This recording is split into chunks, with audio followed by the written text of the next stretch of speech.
뉴스앤 이슈 3부 시작하겠습니다. 문재인 대통령이 7개 중앙부처에 대한 개각을 단행했습니다. 행정안전부 장관 후보자에는 4선의 진영 의원, 중소벤처기업부 장관 후보자에는 역시 4선인 박영선 의원을 지명했습니다. 문화체육관광부 장관에는 박양우 전 문화관광부 차관, 통일부 장관에는 김현철 통일연구원장이 후보자로 지명됐습니다. 국토교통부 장관에는 2차관을 지낸 최정호 전 전북 정무부지사, 과학기술정보통신부의 조동호 카이스트 교수, 해양수산부의 문성혁 세계해사대학 교수가 장관 후보자로 지명됐습니다. 김의겸 청와대 대변인은 문재인 정부 중반기를 맞아 국민이 체감할 수 있는 성과를 내기 위해서 능력이 검증된 인사들을 발탁했다고 설명했습니다. 청와대는 개성공단 재개 등과 관련해 북미 두 정상이 모두 문재인 대통령을 신뢰한다는 점에서 우리 역할이 있다고 밝혔습니다. 청와대 고위 관계자는 미국의 메시지를 우리가 잘 이해하고 있으니 이를 북측에 잘 설명할 수 있다면서 이같이 말했습니다. 또 개성공단 재개는 유엔 대북 제재 틀 내에서 검토하는 것이라며 동맹인 미국과 조심스럽게 협의할 필요가 있다고 설명했습니다. 코리 가드너 미국 상원 외교위원회 동아태 소위원장은 북한의 동창리 미사일 발사장 북구 움직임과 관련해 북한이 불법적 프로그램과 핵미사일 기반 시설을 발전시키고 있다면서 대북 최대 압박을 강화해야 한다고 주장했습니다. 가드너 위원장은 미 싱크탱크인 전략국제문제연구소 CSIS가 워싱턴에서 가진 세미나 기조연설에서 북한은 핵미사일과 생화학 무기 등을 폐기하기 위한 완전하고 검증 가능하며 불가역적인 조치를 하지 않고 있다면서 이같이 밝혔습니다. 이어 15개월 동안 핵실험과 미사일 시험이 없었더라도 북한은 여전히 미국과 동맹국의 핵 위협으로 남아있다고 강조했습니다. 양로원에서 70대 남성이 함께 잠을 자던 4명을 흉기로 찌른 뒤 투신해 숨지는 사건이 발생했습니다. 울주경찰서는 오늘 새벽 0시 10분쯤 울주군에 있는 양로원에서 74살 A씨가 같은 방에서 잠을 자던 78살 B씨를 흉기로 찌른 뒤 다른 방에 있던 3명에게도 같은 범행을 저질렀다고 밝혔습니다. 흉기에 찔린 4명은 병원에서 치료를 받고 있습니다. 경찰은 A씨가 어제 아침 피해자 가운데 1명과 심하게 다퉜다는 양로원 관계자의 진술을 받았습니다. 청년이나 젊은 층에 인기가 있는 치즈 치킨을 반나리만 먹어도 하루 기준량만큼의 나트륨을 섭취하는 것으로 나타났습니다. 서울시 보건환경연구원이 가맹점수 상위 6개 상표의 치킨을 조사한 결과 치킨 반마리의 평균 나트륨 함량이 1590 마이크로그램으로 하루 기준치의 80%나 됐습니다. 특히 치즈 치킨의 나트륨 함량은 하루 기준치의 94%나 됐습니다.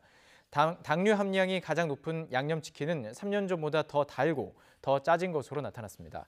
지난 2015년 식품의약품안전처 조사 때 6.2g이던 당류 함량은 40% 가까이 높아졌고 나트륨도 28% 늘었습니다.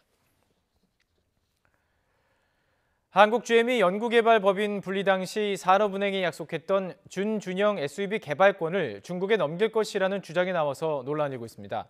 한국 GM 노조는 회사 측이 크로스오버 차량 CUV 연구개발은 한국 법인이 맞지만 준준형 SUV 개발은 효율성에 따라 중국으로 넘길 것이라고 말했다고 주장했습니다.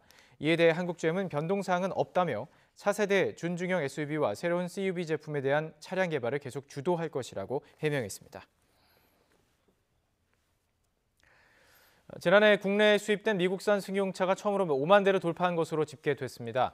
한국자동차산업협회가 지난해 수입 승용차 신규 등록을 분석한 결과 1위는 독일산으로 1년 전보다 9.8% 늘어난 11만 6천여 대로 나타났습니다. 2위는 미국산으로 전년보다 8.2% 증가한 5만 2천 대로 사상 처음으로 5만 대를 넘어섰습니다. 네, 방금 들어온 소식입니다. 대법원이 사법농단 기소에 관련된 현직 법관 6명에 대해서 재판에서 배제한다는 소식을 알려왔습니다. 대법에서는 사법부 신뢰에 부정적인 영향을 줄 것으로 우려해서 이 6명에 대해서 재판에서 제외한다 이런 소식을 밝혔습니다. 앞서 검찰은 지난 5일 사법농단에 가담한 전현직 판사 10명을 기소하고 이에 연루된 현직 판사 66명의 비위 사실을 법원에 통보한 바가 있는데요. 이와 관련해서 법원 노조는 사법농단 연루 법관을 업무에서 배제하라는 등 사법농단 연루 판사들을 배제하라는 그 목소리에 대해서 꾸준히 이어진 것에 대해서 대응한 것으로 보입니다. 관련 소식은 또 이어지는 뉴스에서 자세히 전해드리도록 하겠습니다. 질병관리본부와 국립보건연구원은 임신 중 비타민 D가 부족했던 임산부가 출산한 아이의 경우 3세 이내에 아토피 피부염 발생 위험이 높은 것으로 조사됐다고 밝혔습니다. 이에 따라 자녀의 아토피 피부염 발생을 예방하기 위해서 임신 기간에 적정한 비타민 D 농도를 유지할 것을 권고했습니다. 질병관리본부는 임산부의 경우 오전 10시에서 오후 3시 사이에 5분에서 30분 동안 일주일에 최소 2회 이상 햇볕을 쬐는 것이 효과적이며 고등어, 멸치, 달걀, 노른자 등 비타민 D를 함유한 식품을 균형 있게 섭취하는 것도 중요하다고 조언했습니다. 태국 동굴 소년들의 이야기가 세계 최대 온라인 스트리밍 기업인 넷플릭스를 통해서 방영됩니다.